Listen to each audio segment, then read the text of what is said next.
देखिए करते हैं इस वाले क्वेश्चन को। सी वेलोसिटी ऑफ लाइट है यहाँ पे फ्री स्पेस में। इसमें ये बताना है कि correct statements about photon among the following इनमें करेक्ट स्टेटमेंट कौन सी है ये आपको बताना है।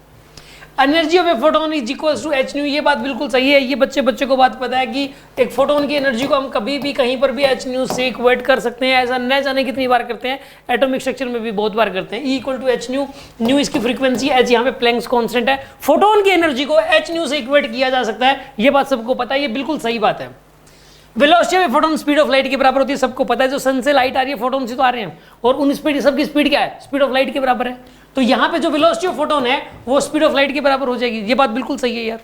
ठीक है, कॉमन जनरल बात है। एक मोमेंटम ऑफ ए फोटोन, ये देखो दिखने में थोड़ा अजीब सा लग रहा है, लेकिन यार एक बात बताओ, एक फोटोन का जो मोमेंटम होता है, एक फॉर्मूला होता है कि lambda is equals to H upon P, सबको पता है यार। हो सकता है इसी घुमा फिरा के ये बन जाए, और बनता है, देखना आप। इसमें आप एक काम करो, lambda is equal to H upon P, P को इधर ले लो, तो ये क्या बन जाएगा, एच बाय लैम्डा बन गया। आज एक बात, v equal to nu lambda होता है ना, फोटोन के लिए लिख सकते हो v is equals to c is equals nu lambda. Photon के लिए क्या लिख सकते हो बताइए, c is equals nu lambda. ये बात याद रखनी चाहिए फोटोन का जिक्र आए तो, कि c को स्पीड ऑफ लाइट को न्यू लैम्डा से इक्वेट कर सकते हो, क्योंकि इसमें c आया हुआ है। वहां से मेरे माइंड में आइडिया आया कि c equal to nu lambda लिखा जा सकता है। अच्छा इसके अंदर एक काम करो आप, यहां पर लैम्डा तो इसमें है ही नहीं, तो लैम्डा की वैल्यू कितनी हो जाएगी बताइए, c बाय न्यू के बराबर। लैम्डा की वैल्यू हो जाएगी c बाय न्यू के बराबर। तो यहां पे लैम्डा की वैल्यू पुट करो c बाय न्यू, तो p is equals to H upon में सी बाई न्यू। ठीक है, तो एच न्यू बाई सी, ये बन गया आपके पास। यार ये वाला सही है कि ये चेक करने के लिए आपको एक बात ये पता होनी चाहिए कि lambda equal to H upon P, ये वाली चीज नीट और जेई की तैयारी के लिए मैंने तैयार किए फिजिक्स के स्पेशल ऑनलाइन कोर्सेज। इन कोर्सेज में है क्लास वीडियोस, स्पेशल डीपीपीज, उनके वीडियो सॉल्यूशन, स्पेशल टेस्ट और उनके वीडियो सॉल्यूशन। मैं ये दावे और वादे के साथ कह सकता हूं, अगर आपने इन कोर्सेज को कर लिया तो आपका फिजिक्स में बेस बन जाएगा, जबरदस्त कॉन्फिडेंस आ जाएगा और सिलेक्शन कंफर्म हो जाएगा। इन कोर्सेज में फिजिक्स की शुरुआत हुई है जीरो लेवल से हाई लेवल तक। यार मैंने पूरे यूट्यूब गूगल को छान लिया, कहीं नहीं है ऐसे फिजिक्स। इन कोर्सेज के बारे में डिटेल जानने के लिए डिस्क्रिप्शन बॉक्स में एक वीडियो लिंक दिया हुआ है, उस पर क्लिक करें अभी की अभी। फोटोन के लिए भी लगाई जा सकती है, इवन ये वाली चीज तो आप किसी के लिए भी लगा सकते हो, आप किसी ऑब्जेक्ट के लिए भी लगा सकते हो, फोटोन के लिए भी लगा सकते हो, इलेक्ट्रॉन के लिए भी, किसी जनरल ऑब्जेक्ट के लिए भी लगा सकते हो। और ये वाला v equal to nu lambda, ये भी हमेशा ये v equal to nu lambda तो हमेशा लगेगा, लेकिन फोटोन के केस में v की जगह c पुट कर सकते हो। तो ये वाला फॉर्मूला भी, अगर यार फोटोन का जिक्र हो रहा है, उसकी वेलोसिटी, उसके मोमेंटम की बात हो रही हो, तो ये वाला फॉर्मूला और ये वाला फॉर्मूला आपको याद रखना है बस।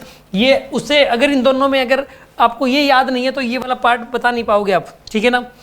आगे क्या बोला इसने, in a photon electron collision both energy and total momentum are conserved. ये बिल्कुल सही बात है, क्योंकि यार एक बात बताओ आप, एटॉमिक स्ट्रक्चर में क्या होता है कि पहली शेल में होता है इलेक्ट्रॉन, जैसे ही फोटोन पड़ता है, फोटोन जो इलेक्ट्रॉन है वो उस फोटोन को एब्जॉर्ब कर लेता है और इलेक्ट्रॉन जंप करके हायर शेल में चला जाता है।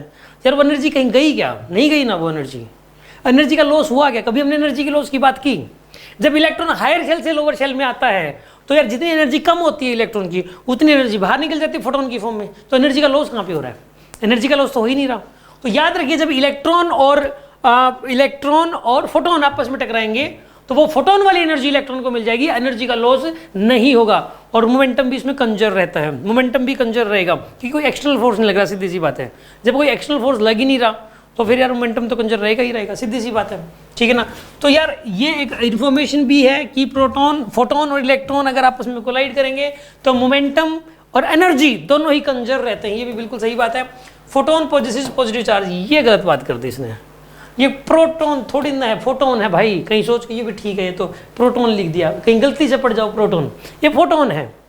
फोटोन तो न्यूट्रल होता है यार, ना पॉजिटिव ना नेगेटिव, कोई चार्ज नहीं होता उसके पास। तो फोटोन्स जो है ना, इनके पास हमेशा क्या होता है बताइए, कोई चार्ज ही नहीं होता, न्यूट्रल होते हैं। तो ये गलत हो गया, ये ऑप्शन इज रॉन्ग। तो ये चारों ऑप्शन ठीक है, ए बी सी डी, ये चारों ऑप्शन सही है, थर्ड ऑप्शन इज करेक्ट।